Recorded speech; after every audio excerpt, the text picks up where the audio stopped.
जय ओम नमः श्री सिद्धेभ्यः। नमो अरिहन्ताणं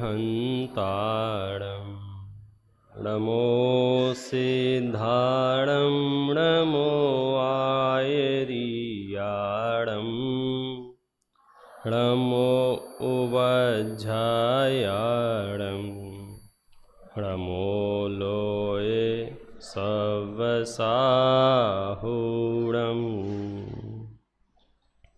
मोक्षमार्गस्य नेतारं वेतारं कर्मभूभृतां ज्ञातारं विश्वतत्त्वानां वन्दे तद्गुणलब्धये वन्दे तद्गुणलब्धये।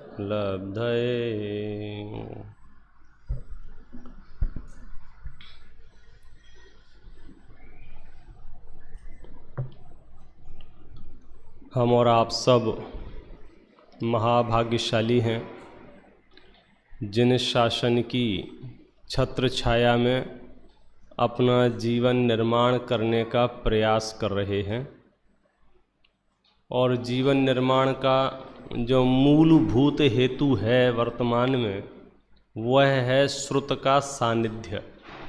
श्रुत का यदि सानिध्य है तो हमारा जीवन निर्माण संभव है और श्रुत नहीं है तो फिर तो आता पता भी नहीं चलेगा। कुंद आचार्य जो कहते हैं डोरा सहित सुई नहीं खोती, गिरे चाहे वन भवन, और डोरा नहीं हो तो अता पता नहीं चलेगा। तो ऐसे ही हम इस संसार के किस कोने में कहाँ पड़े होंगे अता पता भी नहीं चलेगा। श्रुत का सानिध्य होगा तो जरूर हम भी होंगे, हमारा आनंद भी होगा। गुरुदेव श्री जब इस आज के दिन व्याख्यान कर रहे थे तो वे कह रहे थे आत्मा मिल गई माने मुझे मेरा देश मिल गया, आत्मा के गुण मिल गए मानो मेरी प्रजा मिल गई। अब मुझे किसी और की ओर देखने की रंच मात्र भी गुंजाइश नहीं है। मैं अपने अनंत गुणों पर राज करूं, उसका आनंद लूं। इसका मतलब है कि मैं जैसा जैसा श्रुत के सानिध्य में रहूंगा तो सब कुछ ठीक रहेगा। और श्रुत का लक्षण हमने चर्चा की ही है, आपको याद होगा भी, जिससे तत्व का बोध हो, जिससे मन का निरोध हो, जिससे आत्मा शुद्ध हो, जिससे संसार का राग घट जाए, जिससे मोक्ष से राग बढ़ जाए, जिससे मैत्री भावना प्रभावित। और ऐसी संभावना तब ही है जब हम वस्तु स्वरूप को यथार्थ जान लें और मान लें। तो वस्तु स्वरूप को यथार्थ जानने मानने की प्रक्रिया में हम मुख्य रूप से उस सिद्धांत की बात कर रहे थे जिसकी आवश्यकता हमें डे टू डे लाइफ में पड़ती है।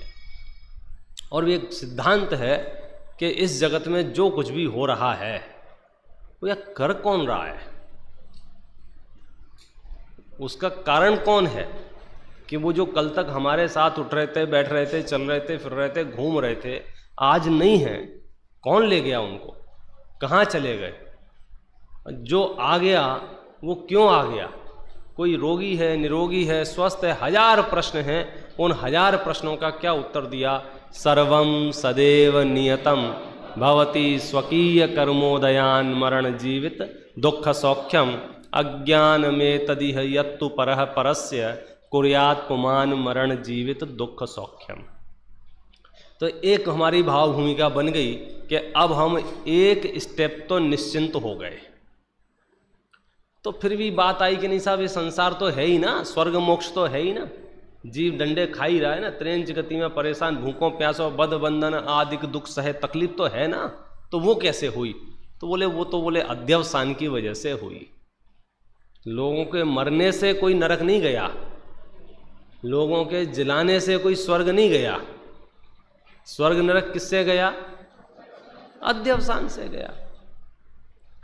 अब वो जो अध्यवसान है उसकी अपनी विशेषताएं चल रही थी, तो हम यहां तक पहुंच गए थे, मारो न मारो जीव को हो बंध अध्यवसान से, यह बंध का संक्षेप है, तुम जान लो परमार्थ से।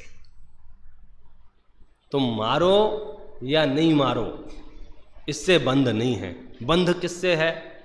अध्यवसान से है। जिस अध्यवसान से बंध है, उस अध्यवसान के बारे में जब खुलासा किया कि वो जो अध्यवसान है दूसरों के लिए अर्थ क्रियाकारित्व से रहित है, अपने लिए अनर्थकारी है। जब ये सब प्रकरण चल रहा था तो एक बात सामने आई, जब बाह्य वस्तु बंध में हेतु ही नहीं है तो फिर आप बाह्य वस्तु का निषेध क्यों करते हो? अणुव्रत महाव्रतों की परिकल्पना कहां से आ गई? फिर ये छोड़ दो, ये छोड़ दो, ये मत करो, ये मत करो। पूरे चरणानियों को वहां हाजिर कर दिया कि जब मैं किसी को मार ही नहीं सकता हूं, मैं किसी को बचा ही नहीं सकता हूं, परद्रव्य में हस्तक्षेप का काम ही नहीं है, और बंध जो हो रहा था वो अध्यवसान से हो रहा था, तो फिर आप इसका निषेध क्यों करते हो? आप उसका निषेध क्यों करते हो? दूसरे पदार्थों का निषेध क्यों करते हो? तो एक जवाब दिया कि देखो, ये सच बात है, बंध का कारण तो अध्यवसान ही है, लेकिन ये अध्यवसान जो होता है वो हवा में नहीं होता है, किसी न किसी वस्तु के आश्रय से होता है। अध्यवसान जो हुआ है ना हमको, तो कुछ ना कुछ सहारा चाहिए, कुछ ना कुछ बहाना चाहिए, कुछ ना कुछ कारण चाहिए, कुछ ना कुछ हेतु चाहिए, अहेतुक नहीं है। जैसे आपको कभी कभी गुस्सा आ रही हो और हम पहुंच जाएं और शकल पे थोड़ा दिख भी जाए कि यार गुस्सा कर रहे हो, पूछें किस पे गुस्सा कर रहे हो, और आपको नहीं किसी पे गुस्सा नहीं कर रहे हैं, मतलब ये गप्पा मार रहा है ऐसा होता है? कोई अवलंबन रूप पदार्थ ना हो और क्रोध आ रहा हो, अवलंबन रूप पदार्थ ना हो, मान हो रहा हो, अवलंबन रूप पदार्थ ना हो, मायाचारी हो रही हो, बोलो ऐसी संभावनाएं हैं क्या? नहीं है। वो तो फिर ऐसे ही हो जाएगा, मैंने वीर जननी के पुत्र को मारा है और मैंने बंध्या के सुत को मारा है, तो बोलो वीर जननी पुत्र को मारा है, ये वाक्य तो सार्थक है। आप समझे ना कि जो पुत्र था वो वीर जननी था, मतलब बहुत ताकतवर था, लेकिन कोई ये कहे कि बंध्या सुत को मारा है, तो संभावनाएं हैं। तो बोले जो अध्यवसान है बिना वस्तु के होता नहीं है, इसलिए वस्तुओं का भी निषेध करने में आता है।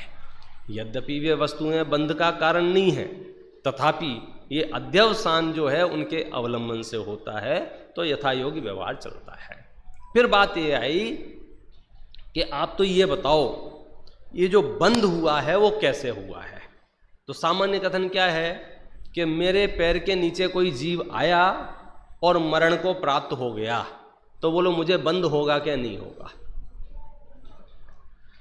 तो आप कहोगे, थोड़े विचारक लोग हैं, पढ़े लिखे लोग हैं, कहेंगे देखो पंडित जी, हो भी सकता है और नहीं भी होगा। अच्छा, हमारी साइकोलॉजी पता क्या काम कर रही है? हम यहाँ से बाहर भी निकलेंगे ना, चप्पलें भी पहनेंगे, और कदाचित कोई चीटा चीटी उस चप्पल के नीचे आ जाए, तो हम चप्पल को हटा के देखते हैं। अगर वो जिंदा बच गया तो अपनी पीठ ठोकते हैं, कुछ नहीं हुआ, कुछ नहीं हुआ, कुछ नहीं। और यदि वो मर गया तो थोड़े से मायूस होते हैं कि बेचारा अपनी वजह से मर गया। तो हमें क्या लग रहा है कि वो मर गया है तब तो मुझे बंद हो गया है, मतलब पाप लग गया है, और यदि वो नहीं मरा है तो पाप नहीं लगा है।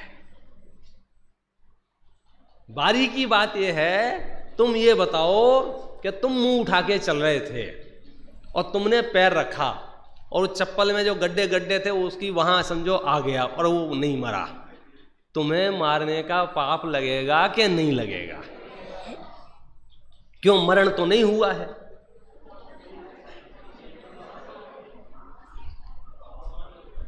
मरण तो नहीं हुआ है।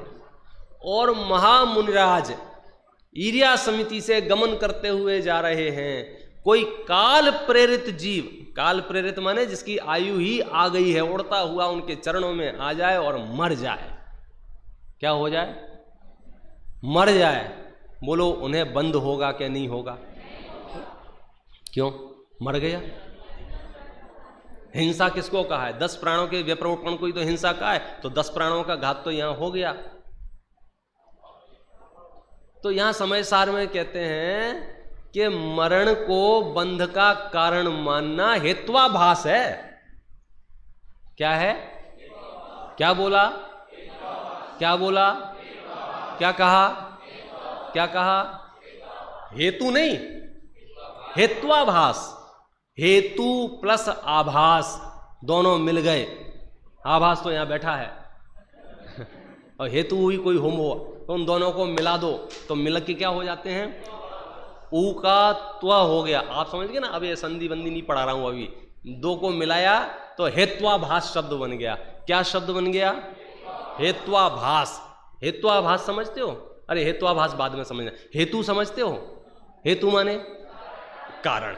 कारण प्लस आभास कारणाभास। कारणाभास माने जो कारण तो ना हो, कारण का आभास हो, उसका नाम है कारणाभास। समझ गए? जिसमें कारण के कोई लक्षण नहीं हो लेकिन कारण जैसा लगे, उसका नाम है कारणाभास। लक्षणाभास किसको कहा? लक्षण लक्षण रहे तत्वे सती लक्षणवद अवभास माना लक्षणाभासा। याद आया प्रकाश? खूब रटे थे। देखो ये बड़ा बढ़िया सत्र है। सभी विद्वान भी उपस्थित हैं, युवा भी उपस्थित हैं, प्रौढ़ भी उपस्थित हैं और विद्वान नहीं, धुरंधर विद्वान उपस्थित हैं। ये तो कोई हमारा मौका लग गया है। आप सुनिए, शिखरचंद जी पंडित साहब बैठे हुए हैं, वासंती बहन बैठी हुई हैं, संजय जी भाई साहब हैं, विराग जी खुद हैं, प्रकाश है। ये सब विद्वानों की सभा है ये। और ऐसे भी श्रोता हैं जो आत्मा ही पहली बार सुन रहे हों। लेकिन गजब बात यह है, जो समोसरण की विशेषता है सबको समझ में आएगा। तो लक्षणाभास किसको कहा? कि जो लक्षण ना हो लेकिन लक्षण जैसा लगे। कभी कभी हम जाते थे भोजनालय में तो पूछते थे क्या बना है? अरे बोले आज तो चावलाभास बने हैं। भाताभास। क्या हुआ? वो ज्यादा उबल गए होंगे तो हलवे जैसे हो गए।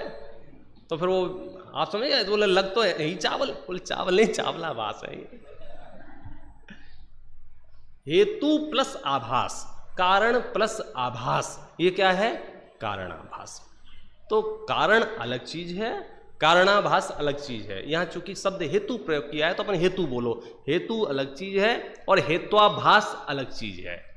और ये जो हेत्वाभास है कौन सा? इस हेत्वाभास का नाम यहां दिया है अनेकांतिक हेत्वाभास। क्या नाम दिया है? क्या बोला है? क्या बोला है? क्या बोला है? अच्छा, अनेकांत माने एकांत का उल्टा। एकांत माने एक, अनेकांत माने बहुत सारे। घर आ जाना, 10-20 रास्ते बता दिए हमने आपको, अब आप भटक रहे हो। अरे वैसे जीपीएस भेजो सीधा हमको, आप समझ गए? तो सीधे सीधे चले आएंगे। तो न्याय शास्त्रों में जो हेतु अनेक जगह पाया जाए उसको अनेकांतिक हेत्वाभास कहते हैं। मतलब उसका कोई ठिकाना नहीं हो, कभी वो पक्ष में दिखने लग जाए, कभी वो विपक्ष में दिखने लग जाए। तो ऐसे हेतुओं को हम न्यायपूर्ण हेतु नहीं मानते हैं। तो समझो मरण को बंध का कारण मानना भी अनेकांतिक हेत्वाभास है। क्यों? कभी तो मरण होने पर बंध होगा और कभी मरण होने पर बंध नहीं होगा।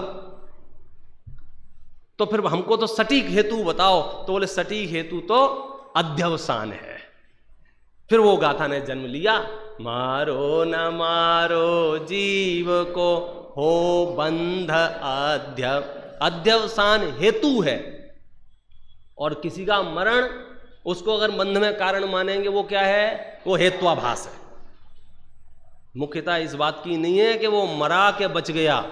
वो जो तुमने चप्पल हटा के देखी थी ना, वो चींटी चलती हुई दिखी, पीठ ठोकने की जरूरत नहीं है। तुम्हारे हिसाब से तो निपट गई वो तो उसकी अपनी आयु शेष थी, आप समझ गए ना। और मैं तो आप समझ लो कभी कभी ये आयु कर्म कितना प्रबल होता है, जिसकी परिकल्पना आप कुदरत को देखो, छत पे खड़े हो जाओ, पूरा विश्व आपको दिखाई देगा, एक एक जीव। लोग कहते हैं हम अकेले हैं, हम क्या कि अकेले हैं। उस पेड़ पे बने हुए घोंसले से पूछो, एक माँ अपने 2 बच्चों को उस घोंसले में छोड़ के खाना लेने चली जाती है, किसके भरोसे? सर्वम सदैव नियतम भवति स्वकीय। वो हाईवे पे ट्रक आ रहे हैं, ट्रक जा रहे हैं, और चींटी आराम से घूम रही है, किसके भरोसे?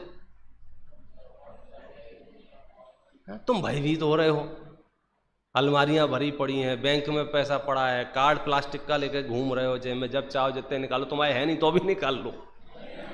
वाह रे वाह, तुम्हारी क्रेडिट इतनी है कि 10-5 लाख तो तुम्हें लोग ऐसे ही दे देते हैं चलते फिरते। बोलो, रोज फोन आ रहे हैं। मैंने कि भैया ऐसा कौन सा पुण्य किया है? सुबह से शाम तक 10 फोन तो सीखे आ रहे हैं, किस बात के? नोट ले लो, नोट ले लो, नोट ले लो। बोलो, पर काल समय समय का खेल है, मांगने जाए तो 5 पैसा ना मिले, और उदय है वो तो रोज अपन फिर उसको ब्लॉक करना पड़ता है, हमें नहीं चाहिए काका पैसा, हमें नहीं चाहिए काका। अब बोलो, तो यदि हम किसी के जीने को, किसी के मरने को, किसी के सुखी होने को, किसी के दुखी होने को बंध में हेतु मानेंगे तो वहां हेत्वाभास का प्रसंग आएगा। इसलिए यहां पर हमने अध्यवसान की बात की है। और अब ध्यान रखने वाली ये आती है कि अब अध्यवसान को हमने क्या किया कि वो कैसा है खुद, कि दूसरों के लिए अकार्यकारी है, अर्थ क्रिया कारित्व से रहित है, स्वयं के लिए महा अनर्थकारी है। क्यों? क्योंकि बंध तो अध्यवसान से नहीं होता। अब स्टेप चेंज हो गया, बंध अध्यवसान से नहीं होता है, मोक्ष अध्यवसान के अभाव से नहीं होता है, बंध सराग परिणाम से होता है और मोक्ष वीतराग परिणाम से होता है। कल गाड़ी अपन ने यहीं छोड़ी थी ना, हाँ बस अब अपन मंजिल पर पहुंच जाएंगे, बिल्कुल। और इसको मैं ऐसे समराइज करता हूं, कर्म सिद्धांत के सार को समझने की बात करता हूं, समय सार के आश्रय से ही। कर्म की 10 अवस्थाएं कही हैं, आपने सुनी होंगी। बंध है, सत्व है, उदय है, उदीर्णा है, उत्कर्षण है, अपकर्षण है, निदत्ति है, निकाच है, सब। लेकिन हम यहां मुख्य रूप से 3 अवस्थाओं की बात कर लेते हैं, एक बंध अवस्था, एक सत्व अवस्था और एक उदय अवस्था। पहली अवस्था क्या है? बोलो रे, बोलो बोलो। दूसरी, तीसरी। चलो अब इसका पोस्टमार्टम करते हैं। जब कर्म बंधता है तब कर्म कोई आपको तकलीफ देता है क्या? जिस काल में कर्म बंधन होता है उस समय कोई प्रॉब्लम होती है? समझो, राजा श्रेणिक ने जिस काल में 7वें नरक का बंध बांधा, उस काल में उसको थोड़ी सी गर्मी लगी? नहीं, नीचे 7 में तो ठंडक होती है, थोड़ी सी ठंडक लगी, थोड़ी सी वेदना हुई, कुछ हुआ क्या वहां? तो आप कहोगे साहब वहां तो अता पता भी नहीं चला, क्योंकि अगर तत्काल पता चले तो कदाचित कुछ मामला वहां तो कब बंध गए। जैसे बिल्कुल कर्म बंधन माने और कर्म उदय के साथ जब उदय आएगा तब पता चलेगा। बंध काल में तो कहीं कोई समस्या नहीं है, मतलब आपको पकड़ नहीं पा रहे हैं बंध काल में। और जो सत्व काल है, समझो 7वें नरक के उदय जन्य परमाणु साथ में लेके घूम रहा है, तो उसमें से बदबू आ रही होगी। मतलब कर्म की बंध अवस्था दुख रूप नहीं, कर्म की सत्व अवस्था भी दुख रूप नहीं, तो कर्म का जब उदय आएगा तो बोलो दुख होगा कि नहीं होगा? बंध में तो दुख नहीं है, सत्व में तो दुख नहीं है, जब तक आबादा काल है। आबादा काल माने सत्व अवस्था, ये जब तक बैठा रहेगा। आबादा माने बीच का काल, आपने बांधा है वो, और जब तक उदय नहीं है तब तक। जैसे रात को 10 बजे अपन ने अलार्म भरा सुबह 6 बजे उठने का, तो रात को 10 बजे से लेकर के सुबह 6 बजने में 1 सेकंड पहले तक का जो काल है वो कौन सा काल है? आबादा। कोई बाधा नहीं पड़ेगी। ऐसा नहीं है कि 5:45 बजे पुल पुल पुल पुल करने लग जाए, नहीं, 1 सेकंड पहले भी पता नहीं चलेगा इसमें अलार्म भरा भी है कि नहीं भरा है। 1 सेकंड पहले तक उदय नहीं आएगा तब तक आपको कुछ पता चलने वाला नहीं है। तो कर्म जब बन रहा था तब समस्या नहीं थी, कर्म जब सत्ता में था तब समस्या नहीं है। तो बोले जब कर्म उदय में आएगा तब तो तकलीफ होगी कि नहीं होगी। तो समय सार ने एक बहुत बढ़िया शब्द का उपयोग किया है, उसका नाम है उपयोग का प्रयोग के अनुसार। क्या कहा? उपयोग के प्रयोग के, क्या कहा? क्या कहा? अब देखो मेरे पास 5 मिनट हैं, अभी 8 मिनट, और आपको इस विषय पे विस्तार से सुनना हो तो YouTube पर लिखना उपयोग के प्रयोग के अनुसार, तो आपको 5-7 प्रवचन आ जाएंगे। समय सार की मूल गाथाओं से ही है, और उस समय में शायद अटलांटा के प्रवचन हैं जाना शिविर के, और बहुत अच्छे से पूरा विषय उसमें है, तो मैं इसलिए आपको विस्तार से समझ सकते हैं। लेकिन मैं समरी आपको यहाँ दे देता हूँ तो आपको ये भाव जगे कि समझने जैसा विषय है। हम क्या समझ रहे हैं कि तुम जितना चाहो बांध लो, जब उदय आएगा तब भुगतना पड़ेगा, भोगना पड़ेगा, तब पता चलेगा उदय आएगा। हम यहाँ मंत्र दे रहे हैं कि बंध काल में तो कर्मों से डरने की मतलब अब क्या डरें, दिख ही नहीं रहे हैं, सत्य की तो बात ही नहीं। उदय काल में भी मुझे कष्ट होगा ही होगा, ये नियम नहीं है। क्या नियम है? उपयोग के प्रयोग के अनुसार।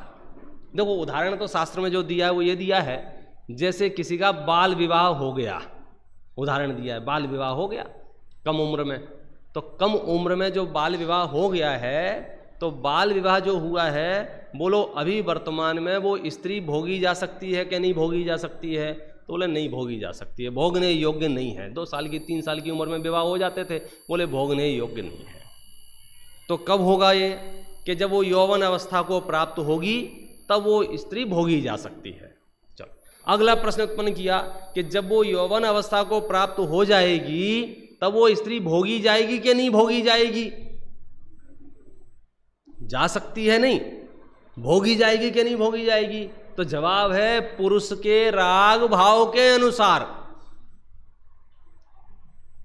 क्या मतलब रहा?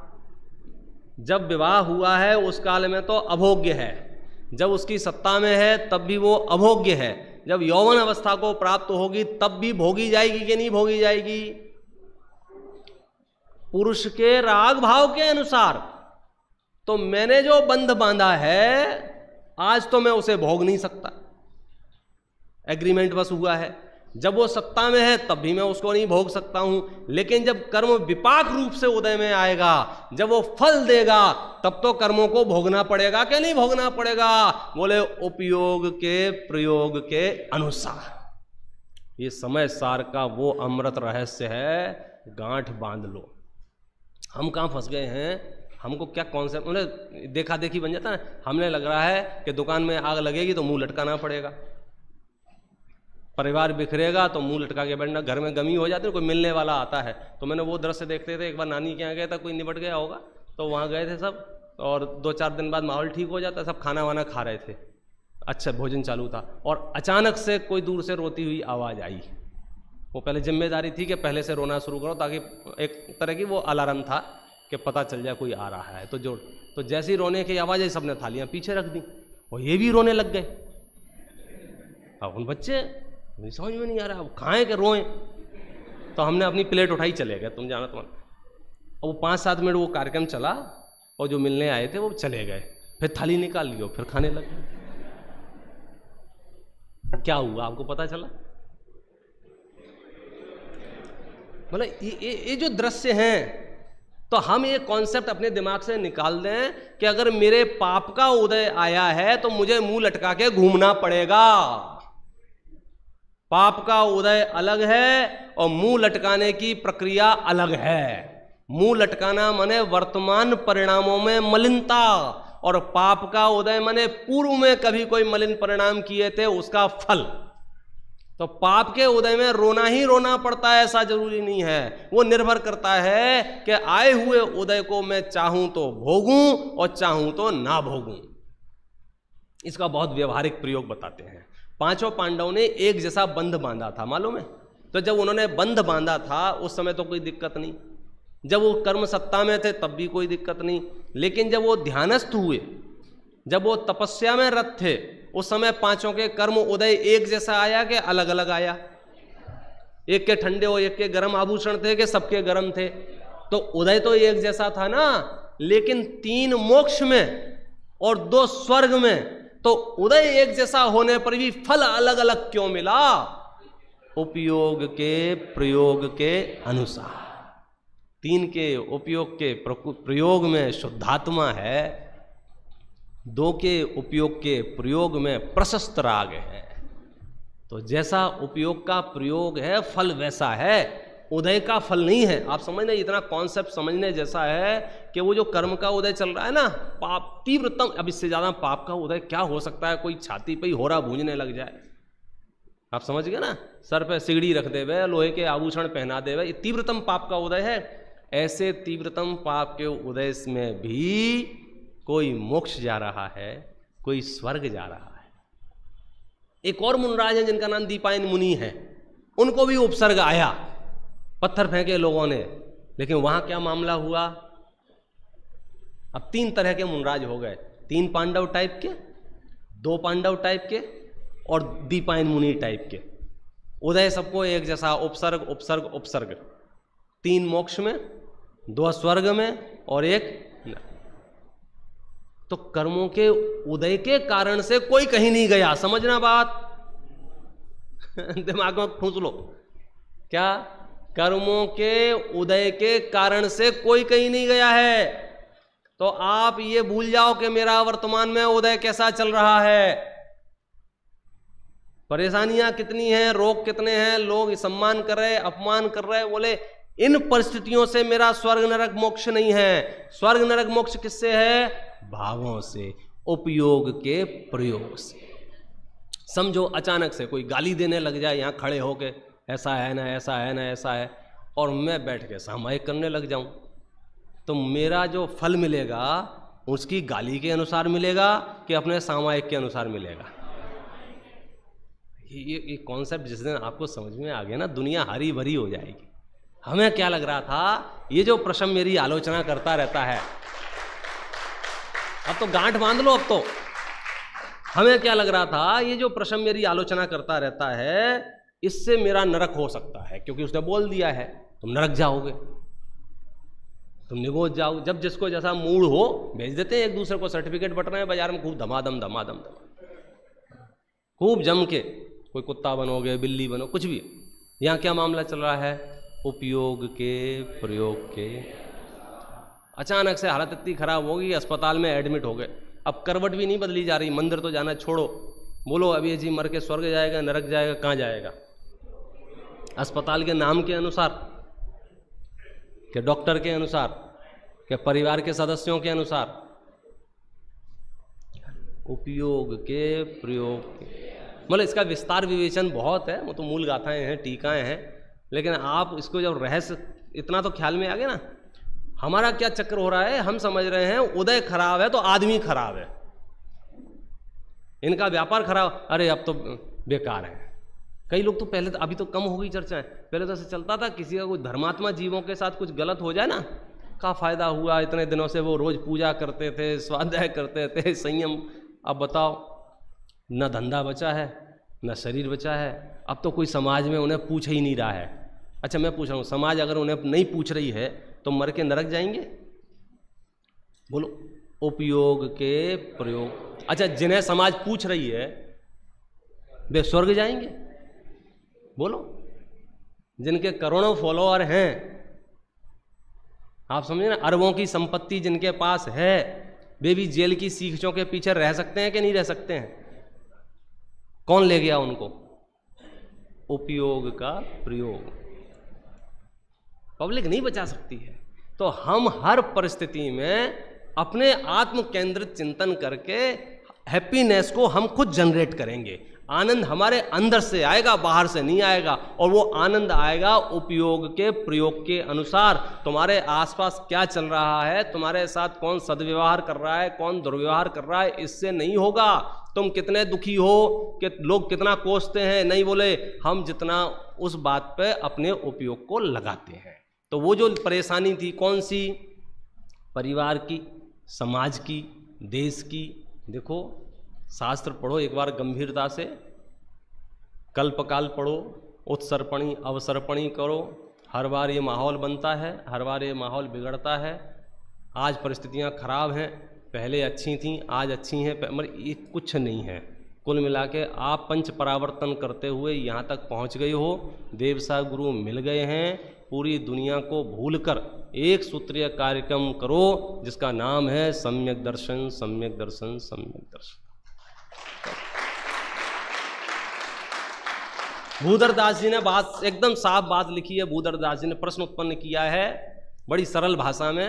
बोले पंडित साहब, जीवन अल्प आयु बुद्धि बलहीनता में आगम अगाध सिंधु कैसे ताहे डाक है। साहब जीवन थोड़ा है, उसमें भी बुद्धि है नहीं, उलझने कितनी है सबको पता ही है। जीवन अल्प आयु बुद्धि बलहीनता में आगम अगाध, आगम कैसा है, समुद्र की तरह। जो अलमारी खोलो 100-200 सास दिख जाते हैं। घर से सोच के चला आज पढ़ूंगा, जैसे 200 देखे अब कौन सा पढ़ूं, कैसे पढ़ूं, कहां से पढ़ूं, वापस आ गया। बोले आगम अगाध सिंधु कैसे ताहे डाक है। आचार्य क्या जवाब देते हैं मालूम है, द्वादशांग मूल एक अनुभव अपूर्व कला भवदाह हारी घन सार की सलाक है। पूरे द्वादशांग का मूल एक आत्मानुभव रूपी जो कला है वह आपके संसार के ताप को नष्ट करने वाली है, वह आपकी रतौंधी मिटाने वाली अंजन शलाका है। प्रश्न भी दे दिया, उत्तर भी दे दिया। जीवन अल्प आयु बुद्धि बलहीनता में आगम अगाध सिंधु कैसे ताहे डाक हैं। एक प्रश्न था, उत्तर क्या आया, द्वादशांग मूल एक अनुभव अपूर्व कला भवदाह हारी घन सार की सलाक है। यह एक सीख लीजिए या ही को अभ्यास कीजिए या को रस पीजे ऐसो वीर जिन वाक है। दूसरे सारे धंधे छोड़ दो तुम। एक सूत्रीय कार्यक्रम, यह एक सीख लीजिए या ही को अभ्यास कीजिए या को रस पीजे ऐसो वीर जिन वाक है। इसके अलावा इस दुनिया में और कुछ भी काम करने लायक नहीं है। पूरे शास्त्र हमें अनुकूलता प्रदान कर रहे हैं, हम व्यर्थ ही परवाह कर रहे थे किसका क्या होगा, कैसा होगा, किसी का कुछ नहीं होगा। सर्वम सदैव नियतम में सब आ जाता है। किसी के अध्यवसान से किसी का जन्म मरण सुख दुख हानि लाभ होगा नहीं। आप देखो ना, 5 पांडवों के सामने जो अध्यवसान चल रहा है उससे कुछ नहीं हुआ, उनके सराग बीतराग परिणामों का फल उनको मिला। हम अपने परिणामों पर अपने अभिप्राय को निर्मल करके मोक्ष मार्ग की यात्रा जारी रखें, इस मंगल भावना से अपनी बात व्यक्त करें। जिनवाणी बहुत प्यारी है, इसका अभ्यास हर समय करना चाहिए। एक आप संकल्प लेके जाएं, हमारे युवा साथी हैं, कम से कम 15 मिनट स्वाध्याय जरूर करें। ज़्यादा करें बहुत सौभाग्य की बात है, लेकिन जो नहीं करते हैं कम से कम 15 मिनट व्यक्तिगत स्वाध्याय। सुनने का नाम स्वाध्याय नहीं है, वो तो एक एक्स्ट्रा मामला है। खुद पढ़ेंगे मूल शास्त्र को 15 मिनट कम से कम, ये नियम लेके जाना चाहिए। आज जब सोने लगे, मान लो शादी हो गई तो पति पत्नी मिल करके बैठ करके 15 मिनट कम से कम साथ में पढ़ें। ये बहुत बड़ा काम, सारी बात हम करते ही करते हैं, घर परिवार दुकान की तो समाज की, ये काम बहुत जरूरी है। इसलिए आप नियम लेके जाएं भगवंतों के सामने। मैं जब तक घर में रहूँगा, सामान्य व्यवस्था में रहूँगा, बाहर नहीं रहूँगा, प्रवास में कोई दुखी सुखी का प्रसंग नहीं होगा, कोई बीमार नहीं होगा, सामान्य परिस्थिति में मैं 100% कम से कम 15 मिनट का स्वाध्याय करूँगा करूँगा करूँगा। आया ना? हाँ, हमको नियम नहीं दिलवा रहा, आपको हाथ ऊपर करो, वो भी नहीं करवा रहे, तो स्वेच्छा है आपकी। हम नियम दिलवा रहे, आप तोड़ दो, कौन माथा मारी करेगा इतनी। तो आप ईमानदारी से कोई नियम लें।